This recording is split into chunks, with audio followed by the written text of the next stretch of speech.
Assalamualaikum warahmatullahi wabarakatuh. Waalaikumsalam.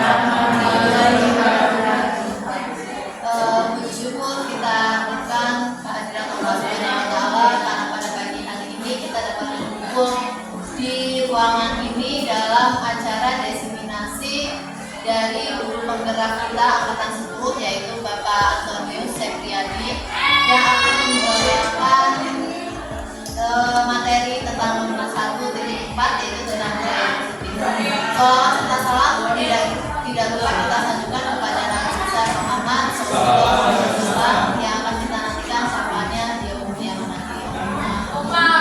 Untuk terima kasih kepada Bu Kista selaku moderator acara ini. Yang kedua, saya ucapkan juga terima kasih banyak kepada teman-teman guru dari program Guru Penggerak Angkatan 10. Materi pada kesempatan pagi ini yang akan kita bahas adalah terkait dengan budaya positif. Oke.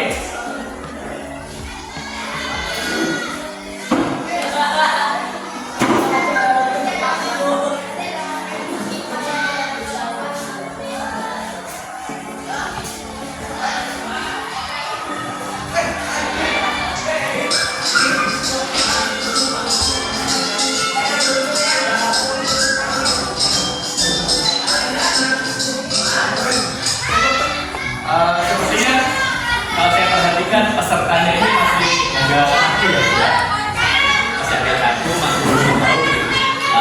Alangkah baiknya kalau kita berikan sedikit ice breaking ya terkait supaya kita lebih relax lagi ya. Oke. Hari Senin, Selasa, Rabu, Kamis, Jumat, Sabtu dan Minggu. Senin, Selasa, Rabu, Kamis, Jumat, Sabtu dan Minggu. Oke.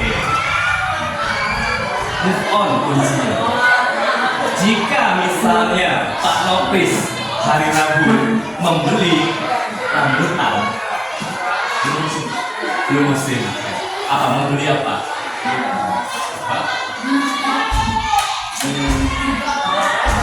Rambutan aja deh, kayaknya ya kita rambutan. Kira-kira Bu Nuran hari Jumat beli apa? Bu Nuran beli apa Bu? Minum itu makan kita nggak minum sama.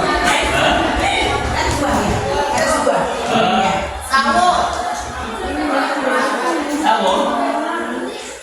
Beneran enggak? Salah deh kayaknya. Kata kuncinya adalah move on. Betul, jamu. Oke, terus kira-kira Pak Febri hari Minggu beli apa?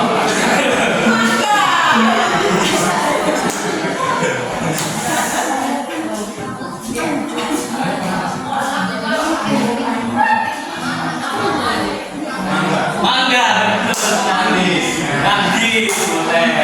Apa aja nggak harus dua? Nanti kuncinya tadi hari yang Senin, Selasa, Rabu, Kamis, Jumat. Berarti kita ambil huruf awalnya aja. Oke. Satu lagi deh, satu lagi. Biar lebih relax lagi ya. Minta tolong berdiri dong semuanya.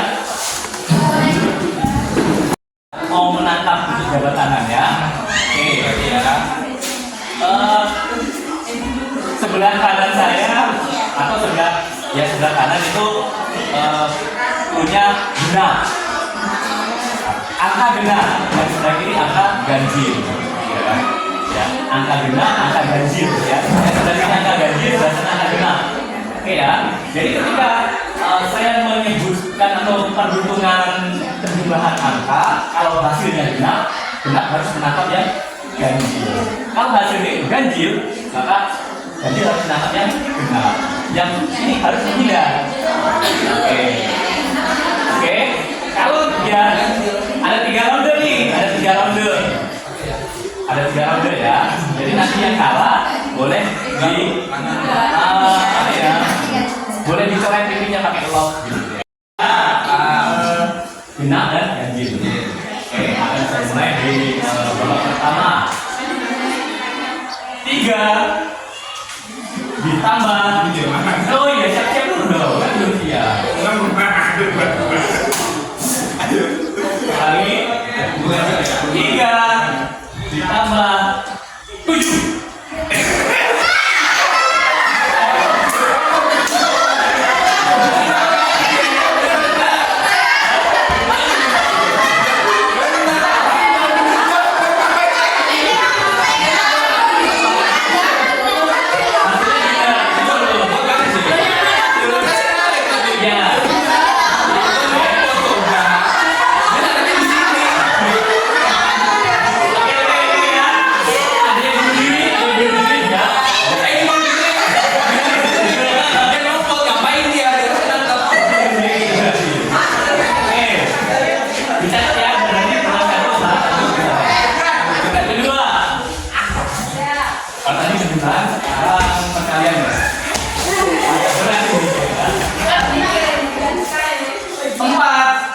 Dikali 3.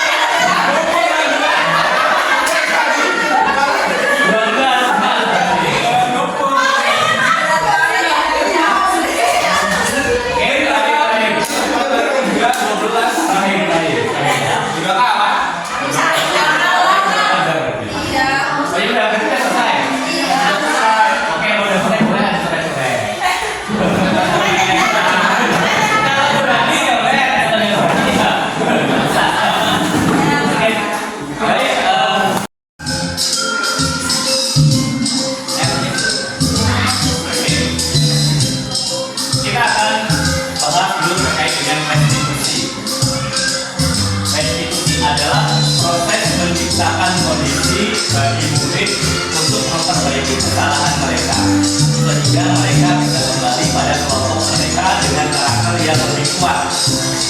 Restitusi juga merupakan proses kolaboratif yang mengajarkan murid untuk mencari solusi untuk masalah mereka dan membantu murid berpikir tentang orang lain seperti apa yang mereka inginkan dan bagaimana mereka harus melakukan orang lain. Ya, jadi bisa dikatakan restitusi itu adalah bentuk hukuman, tetapi yang sifatnya itu bukan menghakimi. Kan kalau dari istilahnya restitusi adalah ganjaran. Artinya ketika ada siswa yang bermasalah di sini, harapannya kita bisa memberikan solusinya tanpa harus menghakimi mereka. Tanpa harus menghakimi dan membuat mereka berkecil hati. Nah, bentuk dari restitusi yang baik adalah hukumannya dikembalikan kepada si pelanggar sendiri. Ya, diberikan tawaran. Ketika kamu melakukan kesalahan, apa yang harus kamu perbuat untuk memperbaikinya? Apa yang bisa kamu pastikan agar tidak terulang lagi? Buktinya apa? Tapi juga tidak langsung dicecah seperti itu, ada tahapannya. Nah, tahapannya ini nanti namanya adalah segitiga restitusi.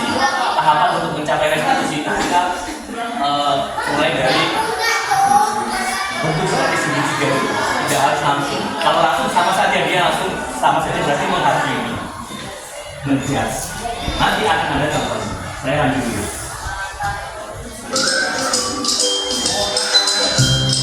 Yang kedua, terkait dengan kebutuhan dasar manusia. Pada hakikatnya, semua manusia, baik itu murid maupun kita sendiri sebagai guru pelajar, membutuhkan kebutuhan dasar.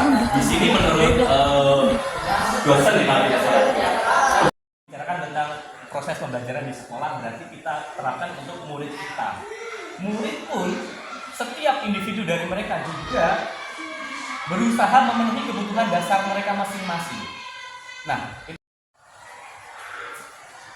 klosi, kayak menguasai kelas, kayak jadi apa bahasanya? Preman ya, preman kelas misalnya.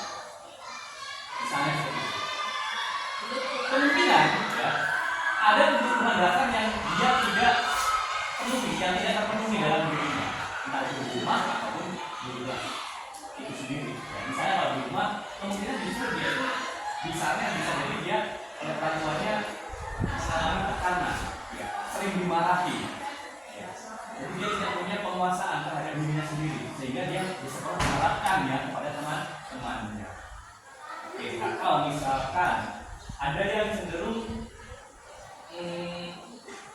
diam, kayak nggak punya teman, ya kan?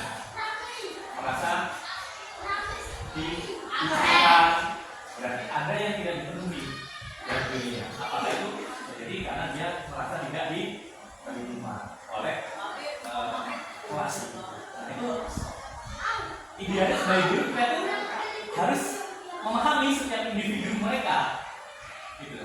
Harus memahami setiap individu dari mereka, apa yang kurang dari mereka, yang tidak terpenuhi dari mereka, sehingga mereka melakukan satu bentuk kesalahan. Itu idealnya. Oke, nah kita lanjut dulu ya.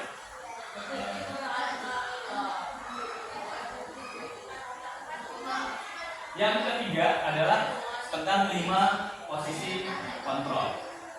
5 posisi kontrol ini kita terapkan untuk guru.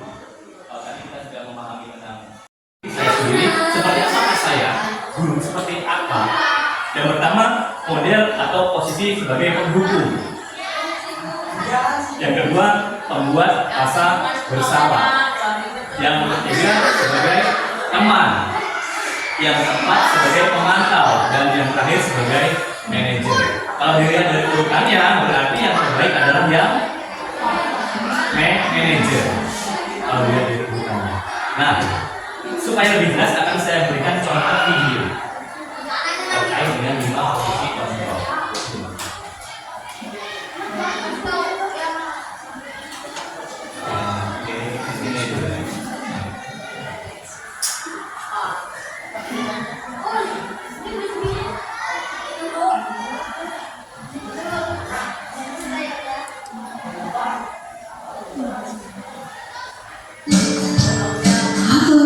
Bapak Ibu guru calon guru muda.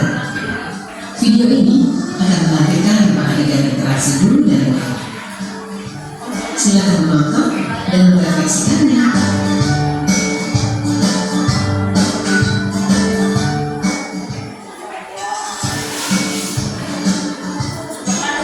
Pagi anak-anak, silakan PR yang kemarin diberikan diletakkan di meja. Anton, kamu sudah mengerjakan belum? Kamu selalu ya mengerjain PR. Sekarang kamu duduk di depan, lalu tulis. Saya berjanji tidak akan mengulangi lagi. Saya berjanji akan berusaha menjadi murid yang rajin belajar sampai pelajaran saya selesai.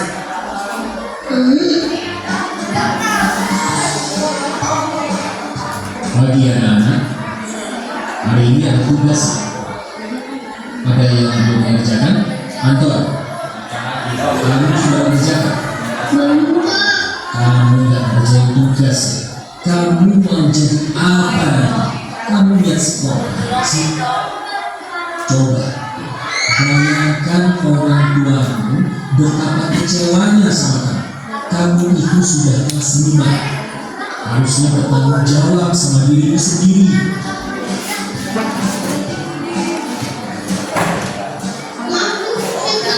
Ya udah, nanti jangan lupa lagi ya. Kalau kamu rajin, ibu senang lihatnya. Ya, lain kali waktu ya masuknya. Tas dulu dong. Ya, teman. Wah, jadi kalau aku pulang lagi, apa ya?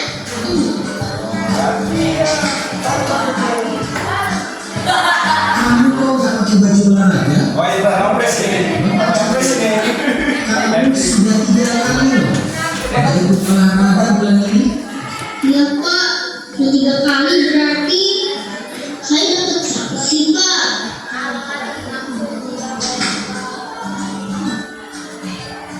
Ini Bu, saya ngumpulin tugas. Maaf ya Bu, saya terlambat ngumpulin tugas. Kenapa kamu terlambat mengumpulkan tugas? Iya Bu, saya kalau sore ngumpulin tugas nanti malu. Dosen tak ngumpulin tugas. Kira-kira nih, apa yang bisa kamu perbaiki supaya kamu bisa mengerjakan tugas tepat?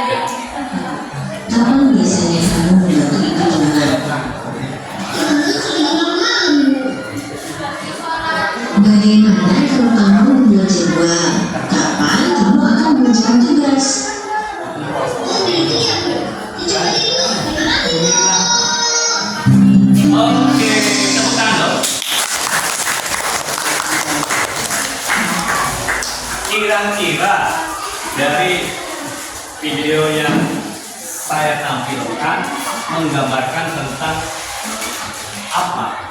Bu Esti mungkin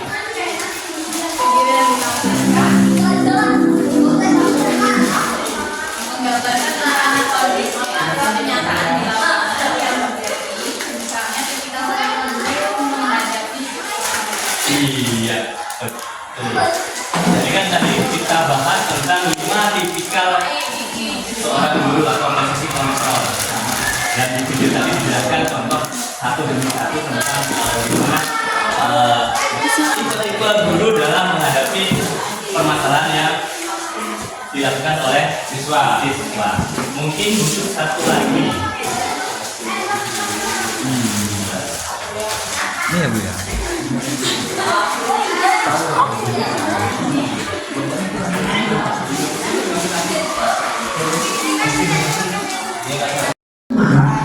Empat, posisi pemantau atau monitor, dan 5, posisi manajer.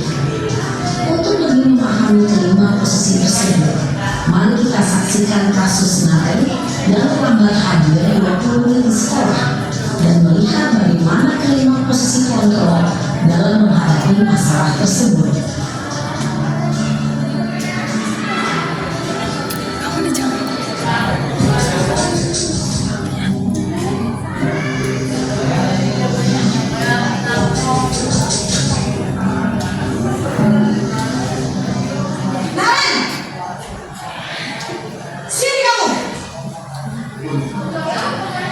Selamat pagi Bu. Selalu terlambat. Kamu deh, pasti terlambat. Maaf Bu, saya Apa? Apa coba?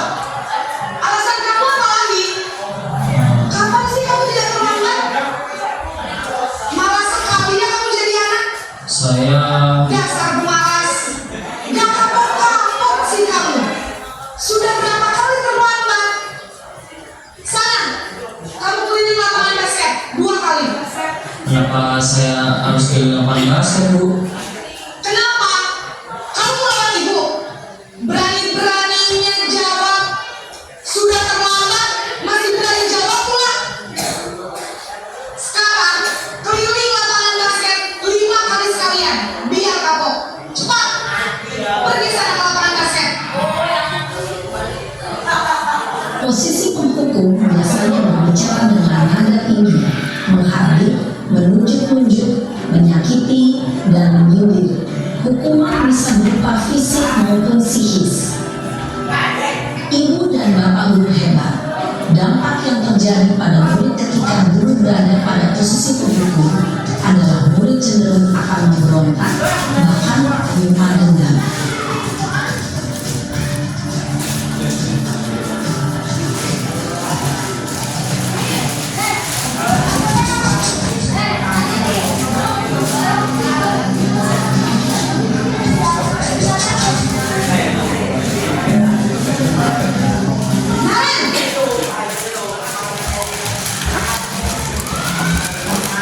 Selamat pagi Bu.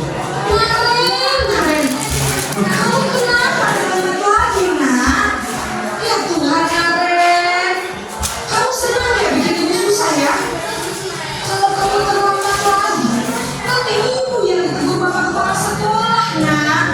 Disangka ibu tidak bisa membina kamu. Duh, gimana ini?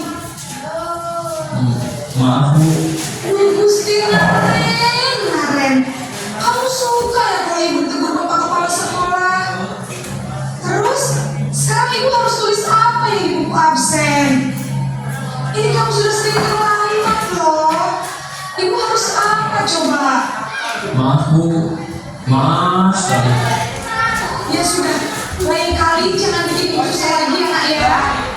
Ibu tidak akan kuat lagi kalau kamu begini terus. Bisa jangan kalau ibu tegur bapak kepala sekolah. Saya cepat ke kelas. Maaf ya Bu, maaf sekali. Posisi membuat rasa bersalah berbicara dengan nada tenang, cenderung lembut. Namun kata-kata yang diutarakan membuat murid merasa menjadi orang yang gagal. memandang dirinya sendiri, merasa tidak berharga, dan tidak sanggup membahagiakan orang lain. Ketika guru mengambil posisi pembuat rasa bersalah, murid akan menganggap dirinya yang bersalah dan ia akan menyimpan emosi negatif tersebut di dalam dirinya.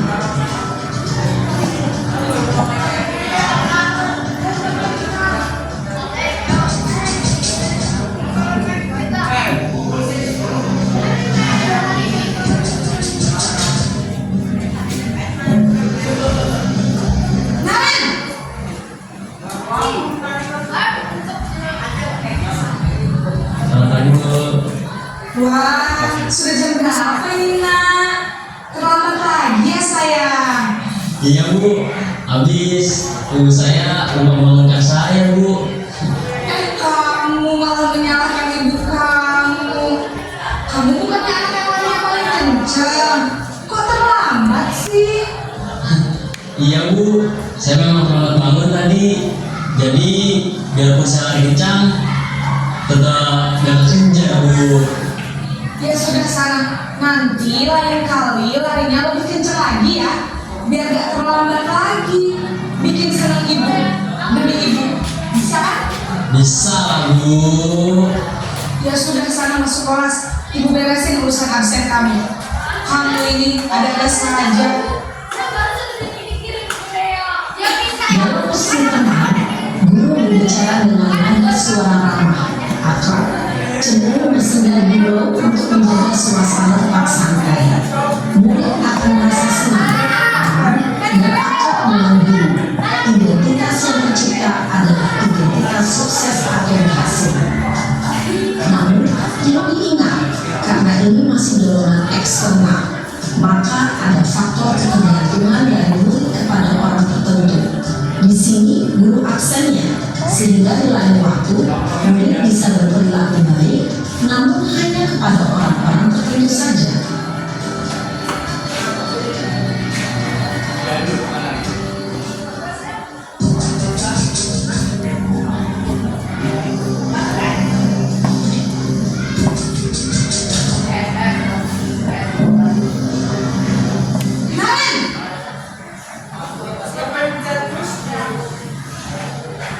Selamat pagi Bu. Nah ya, apa yang sekolah kita tentang jam berapa kita harus masuk sekolah? Kita harus di sekolah jam 7 Bu. Iya betul, sekarang sudah jam 7.20. Kalian sudah tahu konsekuensinya jika terlambat hari. Paham Bu? Baik Bu.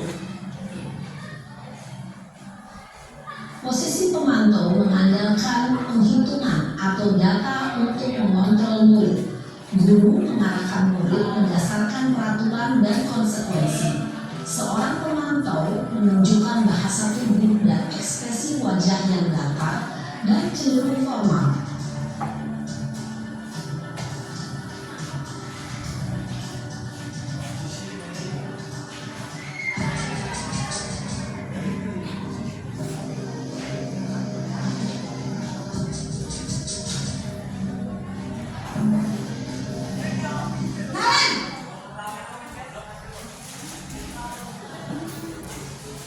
Selamat pagi Bu. Selamat pagi Naren. Maaf Bu, saya terlambat. Iya, sekolah masuknya jam 7, sekarang sudah jam 7.20. Jadi sekarang bagaimana ini Naren? Maaf Bu, saya lupa alarm saya semalam. Baiklah, menurut kamu, keyakinan sekolah yang mana yang perlu kamu tingkatkan? Menghargai diri sendiri dan orang lain mungkin ya Bu. Setuju. Jadi, apakah Naren meyakini prinsip saling menghormati tersebut? Iya Bu, saya meyakininya. Apakah Naren bersedia memperbaiki masalah keterlambatan ini? Bersedia Bu. Bagaimana kamu akan memperbaiki masalah keterlambatan ini? Saya akan coba untuk tidak lupa menyetel alarm saya Bu. Baik, kalau Naren lupa menyetel alarm di rumah, ada orang yang kira-kira bisa bantu mengingatkan tidak? Ada Bu, kakak saya, Kak Emma.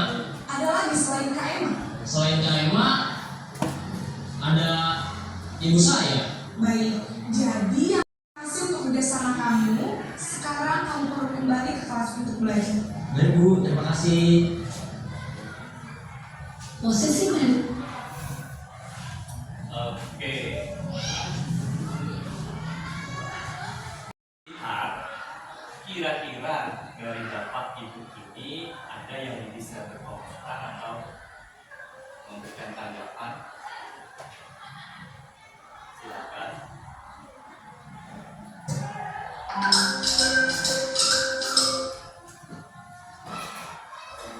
Pak Nofris.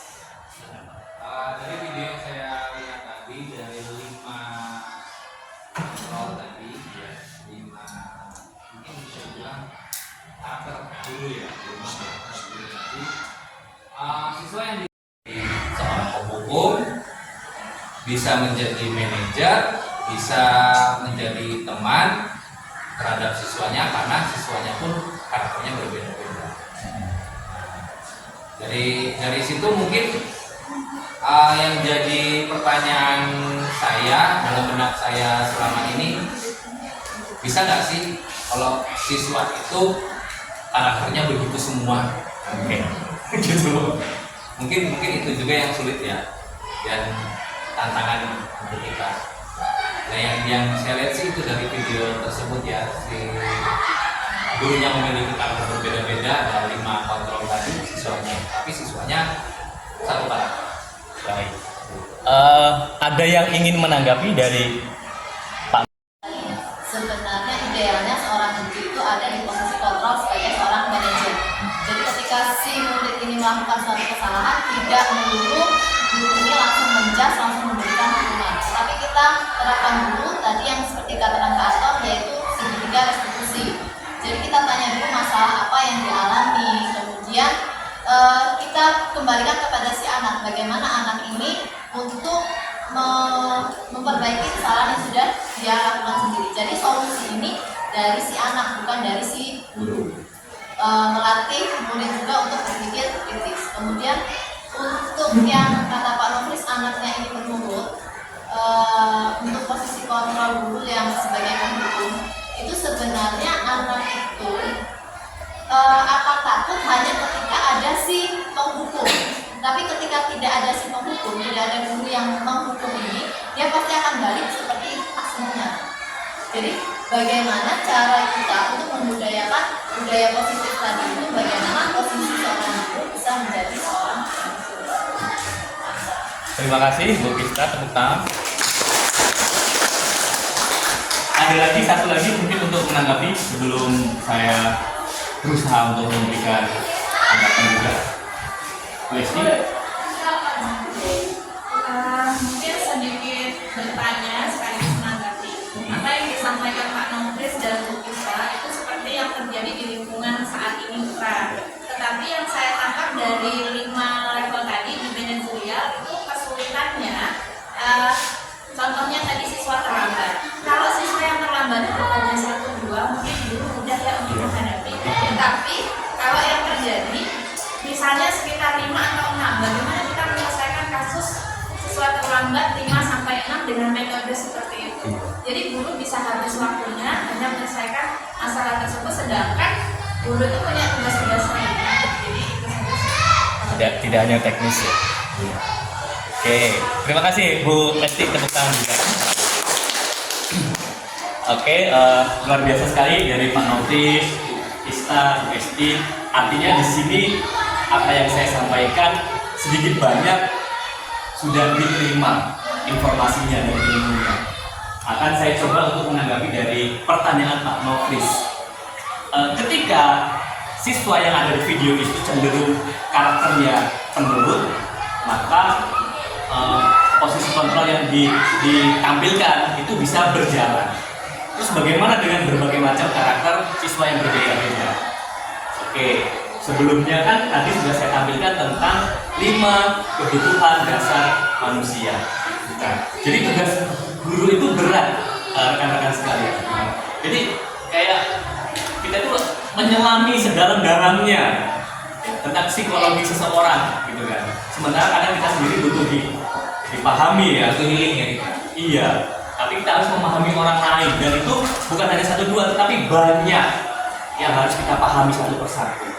Nah, dalam setiap kasus, pertama kita Ingat dulu 5 kebutuhan dasar manusia. Anak ini tipe penurut, anak ini tipe pemberontak. Ketika dia tipe pemberontak berarti ada sesuatu yang dalam dirinya itu tidak terpenuhi. Anak ini tipe kan banyak ya model-modelnya gitu ya. Nah, kita sesuaikan dengan kita cari informasi dulu.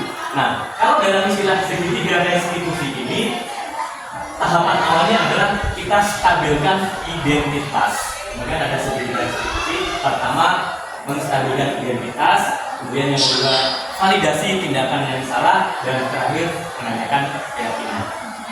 Oke, pertama kita stabilkan dulu identitas. Kita pastikan si pembuat kesalahan itu tidak tertekan, atau ibaratnya gini, misalnya ada yang membuat kesalahan, kita yakinkan bahwa semua orang pasti pernah berbuat salah. Saya pun juga pernah berbuat salah. Artinya tidak langsung kita sepenuhnya menyalahkan si anak. Kenapa kamu terlambat? Seharusnya kamu memang terlambat, dan semua orang pernah merasakan terlambat dengan berbagai alasan. Kita stabilkan dulu identitasnya supaya akan terjadi komunikasi yang lebih baik untuk selanjutnya. Terus yang kedua, ini bisa diterapkan dengan berbagai macam karakter anak ya. Apapun itu, kalau kita bisa menerapkannya secara berurutan, mudah-mudahan bisa masuk. Yang kedua, validasi tindakan yang salah. Kamu tentu punya alasan mengapa melakukan itu. Adakah cara yang lebih efektif untuk mendapatkan apa yang kamu butuhkan misalnya? Kalau di kasus tadi itu kan hanya aja kamu tentu punya alasan mengapa melakukan itu. Kenapa kamu terlambat? Pasti ada alasannya. Jadi jangan langsung kita hakimi dulu. Kita dengarkan dulu alasannya apa. Kira-kira masuk akal, benar, atau dia berdalih atau berbohong. Sebagai guru tentunya kita pasti bisa mengetahuinya. Mudah-mudahan kalau dia sudah stabil, tadi itu perasaannya, dia bisa ngomongnya, harapannya nggak berbohong lagi, tidak berdalih ke sana sini. Nah, ketika sudah terjadi validasi tindakan yang salah, kita yakinkan memang itu kamu itu memang salah, dan kamu sadar nggak sih kalau kamu salah dan terlambat? Iya Pak, misalnya saya Pak. Oke, kamu sudah tahu, sudah sadar, alasannya kamu terlambat karena baru kesiangan. Yang terakhir, tanyakan keyakinan atau puncak segitiga itu. Restitusinya adalah memberikan sanksi atau restitusi dari dia sendiri. Itu bukan kita yang memberikan hukuman. Misalnya seperti kamu keliling lapangan sepak bola 10 kali. Idealnya tidak seperti itu idealnya. Tapi hukuman itu kita kembalikan ke mereka. Kan tadi itu kebutuhan dasarnya salah satunya adalah kebebasan. Anak itu bebas memilih hukuman apa itu dirinya sendiri, tidak kan? Tapi hukumannya tentu yang sesuai dengan ini dong, konteks perbuatannya dong. Ya. Jangan kalau misalnya hukumannya yang ringan-ringan berarti kan nggak sesuai dengan konteks apa yang dilakukan. Terus kemudian tanyakan kembali keyakinan apa yang akan kamu lakukan ke depan. Apa yang bisa kamu janjikan kepada saya untuk memperbaiki keadaan yang setelah kamu lakukan ini, kesalahan ini. Semacam perjanjian secara lisan. Seperti itu. Mudah-mudahan untuk semua model karakter anak ini bisa dijalankan ketika kita sudah dari awal kita masuk dulu. Kita selami dulu. Memang berat sekali Bapak Ibu tugas kita sebagai seorang guru. Karena kan kita sendiri, saya sendiri mengalami kan perasaan orang itu kan ada masa-masanya ya, ada di mana saat kita sedang gembira, ada saat di mana kita sedang sedih, sedang enggak mood misalnya kan. Terus dihadapkan dengan masalah di depan kita, otomatis mengikuti apa yang sedang kita alami dengan perasaan kita. Tapi setidaknya dengan ini kita bisa tahu nih, ya kita bisa tahu harusnya saya begini. harusnya saya lakukan ini. Kembalikan lagi kepada kita setiap guru masing. Baik, barangkali ada yang ingin ditanyakan lagi terkait dengan diseminasi yang saya sampaikan. Bu Okta mungkin.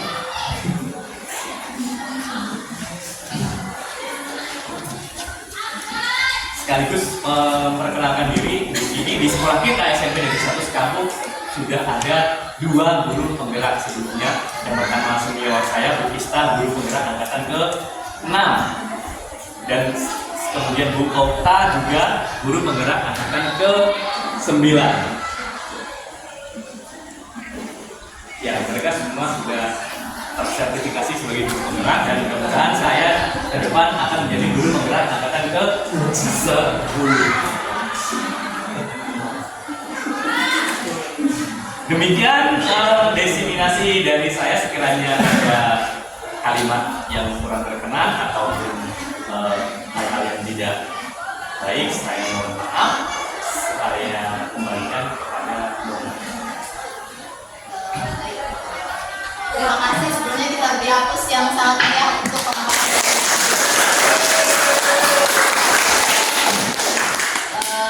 Terima kasih Pak Anton atas diseminasi hari ini tentang budaya positif, restitusi, dan 5 posisi kontrol. Sangat menginspirasi, menambah wawasan kita semua dari Bapak Ibu guru di SMP Negeri 1 Sekampung khususnya. Kemudian untuk depannya semoga Pak Anton dapat melanjutkan pendidikan guru penggerak ini lancar, mendapatkan nilai yang baik sampai akhir, mendapatkan sertifikat dan menjadi guru penggerak penerus di Lampung Timur angkatan ke-10.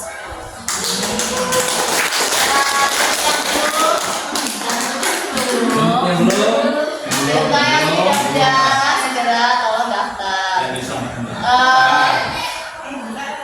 Mungkin untuk acara diseminasi tentang budaya positif hari ini cukup sampai di sini. Saya sebagai moderator, apabila ada kesalahan saya mohon ampun kepada Allah dan mohon maaf kepada Bapak Ibu semua. Saya akhiri, wassalamualaikum warahmatullahi wabarakatuh. Waalaikumsalam warahmatullahi wabarakatuh.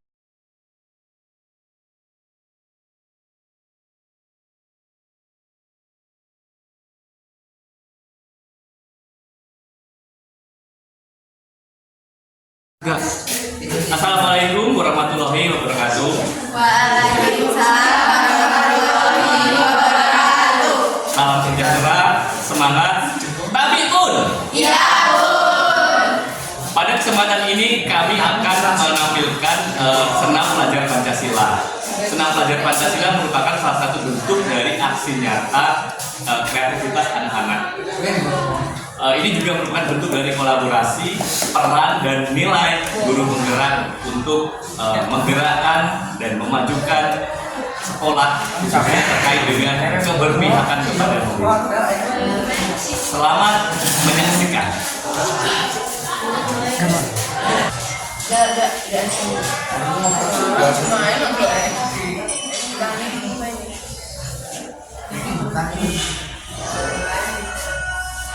Saya ikut lah.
Sudah nggak di dalam di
SMP Negeri 1 sekampung, khususnya kelas 85 yang ditampilkan oleh anak-anaknya Pak Anton.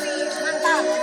Bangunlah jiwa dan raganya, badanku sehat, jiwaku kuat.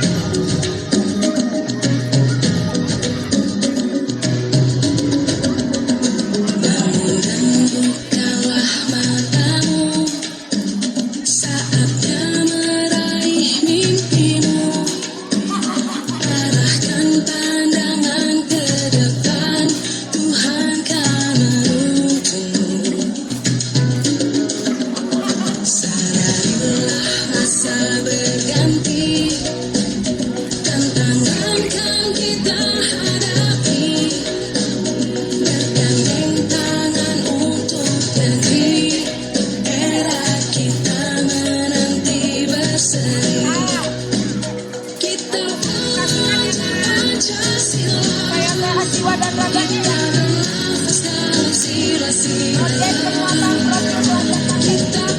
Bagus, laksanakan.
Untuk semangat yang terakhir, mahasiswa PPL tampil.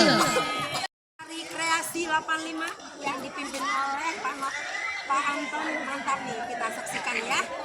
Bangunlah jiwa dan raganya. Oke, siap, posisi 1, 2, 3, mulai.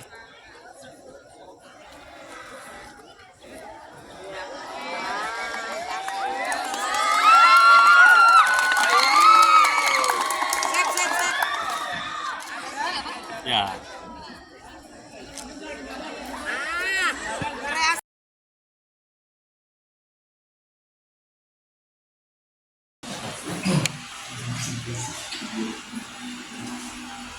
Bapak Ibu guru SMP Negeri 1 Sekampung yang berbahagia, izinkan saya di sini untuk beberapa waktu ke depan menyampaikan visi dan misi dan juga prakarsa perusahaan sebagai salah satu bentuk pemenuhan tugas saya terkait dengan pendampingan individu di pendidikan guru penggerak angkatan 3. Tadi sudah diawali dan disambut juga oleh Ibu PP dan juga Bu Oka. Jadi langsung saja saya akan memulai kegiatan pada hari ini. Sebelum memulai, izinkan saya untuk membacakan satu puisi yang dibuat oleh pendiri kita, yaitu Insinyur Soekarno. Aku melihat Indonesia, karya Bung Karno.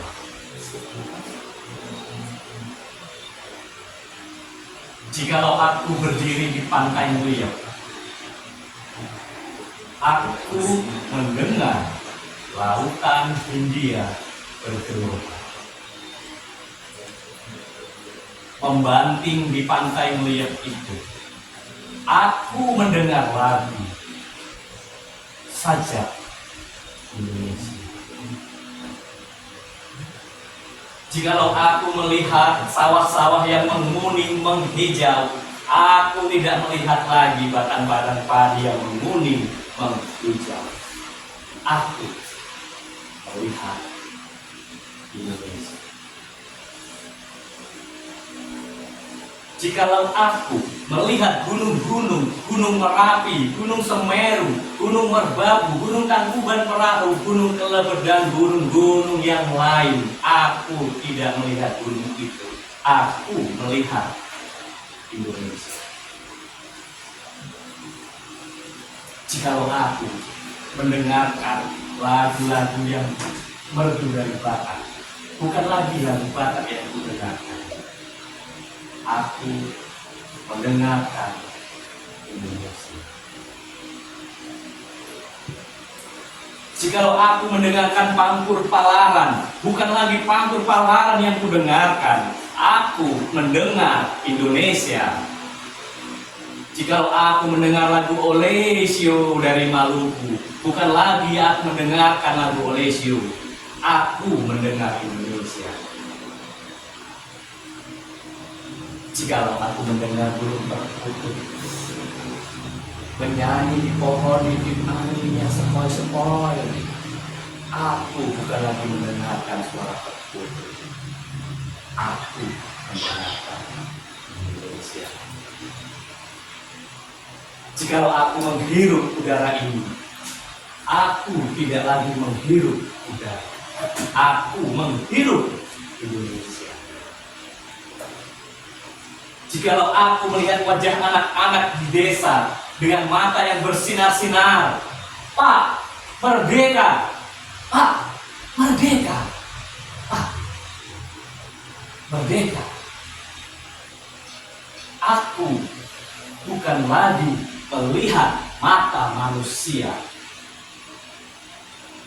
Aku melihat Indonesia. Demikian, Bapak Ibu.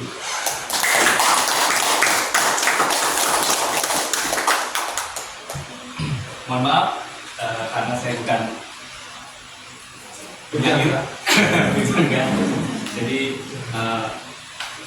ala kadarnya saja seperti saya. Udah bagus. Good job. 80 loh. Good job. Saya. Sudah saya.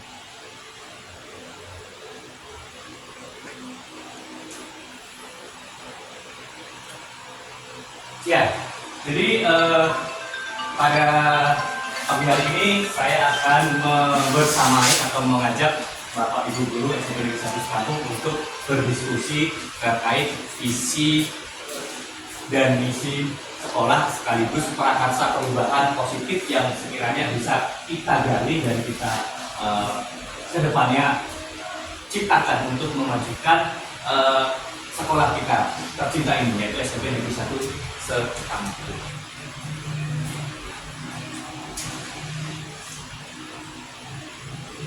Tujuan kegiatannya yaitu mendiskusikan cita-cita dan visi pada sekolah terhadap murid di masa yang akan datang.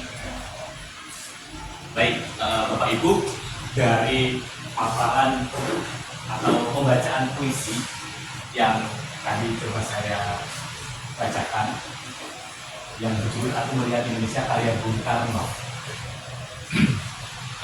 Saya ingin bertanya, atau mungkin ada yang ingin memberi tanggapan dari puisi tersebut, bukan menanggapi bagaimana saya membacanya, bukan, tapi maknanya dari puisi itu kira-kira apa, Bapak Ibu? Mungkin ada yang mencoba untuk menanggapi. Cinta terhadap Indonesia, cinta terhadap adat budaya yang ada di Indonesia.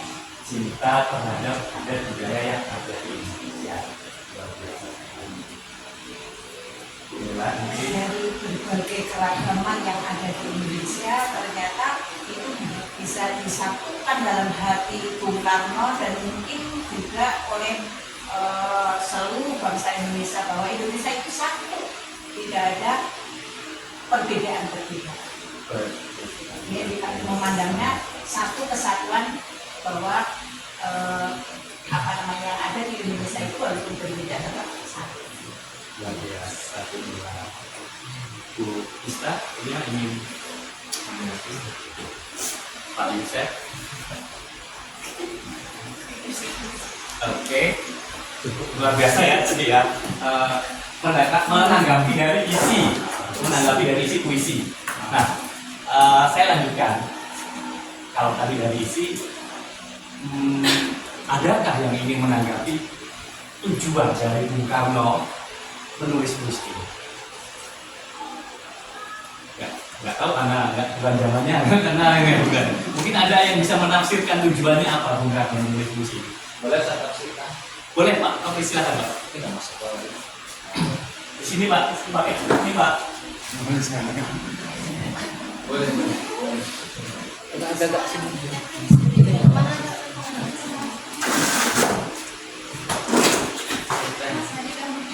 Oke, sebelumnya perkenalkan, walaupun sudah kenal ya, saya Agus Nofri, salah satu guru di UPTD SMP Negeri 1 Sekampung. Di sini ada pertanyaan dari Bapak Anton, yaitu kira-kira apa tujuan Bung Karno membuat atau menciptakan sebuah puisi yang berjudul Aku Melihat Indonesia karya Bung Karno. Kalau dari sudut pandang saya mengenai puisi ciptaan dari Bung Karno ini, yaitu Bhinneka Tunggal Ika. Jadi di sini isi dari puisinya itu kan ada kalimat aku melihat gunung merbabu, gunung di suatu daerah ini, di suatu daerah itu, tapi aku melihat Indonesia. Nah di situ kan jelas sekali ya kalau saya menangkap itu ada beberapa wilayah, beberapa provinsi, beberapa daerah yang ada di Indonesia. Dari berbagai wilayah tersebut ada suatu gunung, ada suatu sungai, ada sawah yang dimana tempatnya berbeda-beda, bentuknya mungkin berbeda-beda, sawah dari daerah satu ke daerah yang lain, tetapi Bung Karno melihat itu adalah Indonesia karena Indonesia adalah ya itu tadi kan Bhinneka Tunggal Ika. Jadi walaupun dari daerah Ternate, dari daerah Manado, dari daerah Sumatera, apapun itu bentuknya, baik itu adat budayanya, sungainya, gunungnya, sawahnya, tetapi itu adalah Indonesia. Dan lagu-lagunya juga tersebut lagu dari daerah, kan setiap daerah punya lagu yang berbeda-beda. Apabila aku mendengar lagu dari Batak, ya kan, dari daerah Sumatera Utara, itu kan bahasa lagu yang ada di Sumatera Utara dengan lagu yang ada di Jawa atau di Bali itu kan berbeda-beda, tetapi beliau melihatnya itu adalah Indonesia. Jadi apapun bentuknya, bahasanya, budayanya, tetapi kita adalah Indonesia. Jadi saya melihatnya dalam karya dari Bung Karno ini adalah ya Bhinneka Tunggal Ika. Terima kasih. Ada lagi Bapak Ibu? Pak Febri ini sebenarnya ingin berbicara. Silakan.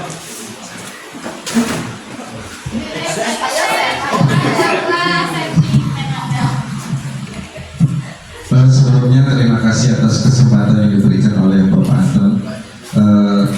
Sedikit saja saya menanggapi dari puisi yang disampaikan, yaitu judulnya adalah Aku Melihat Indonesia.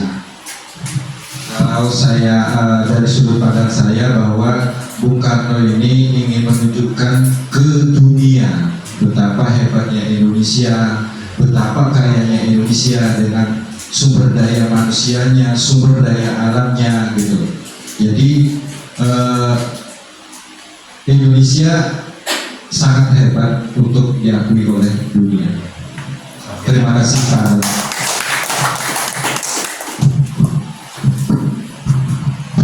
Luar biasa, semuanya tidak ada yang salah ya. Menanggapi dari isi, kemudian menanggapi pariwisata dari tujuannya, semuanya luar biasa jawabannya dan tepat sekali. Dari Bung Karno memang seperti itu. Baik, saya minta tolong untuk slide selanjutnya. Oke, makna dari puisi Bung Karno. Jika dihubungkan dengan tujuan daripada kegiatan kita pada hari ini, apa sih maknanya dari Bung Karno itu? Visi. Betul sekali. Tadi Pak Yusef maknanya sudah sedekat itu sih. Jadi Bung Karno itu punya pandangan, punya tujuan ya Pak Yusef ya tadi ya, untuk menunjukkan kepada dunia bahwa Indonesia itu adalah negara yang besar, negara yang kaya dengan berbagai macam keanekaragamannya, tetapi tetap bersatu dalam satu bingkai Bhinneka Tunggal Ika Indonesia. Itu bisa dikatakan adalah sebuah visi dari si Bung Karno ini sendiri. Nah, dengan maksud dari tujuan dia menciptakan puisi itu, dia menggambarkan dia itu punya visi ke depan, Indonesia itu akan menjadi seperti ini. Itu maksud dan tujuan daripada puisi yang saya bacakan. Lanjut.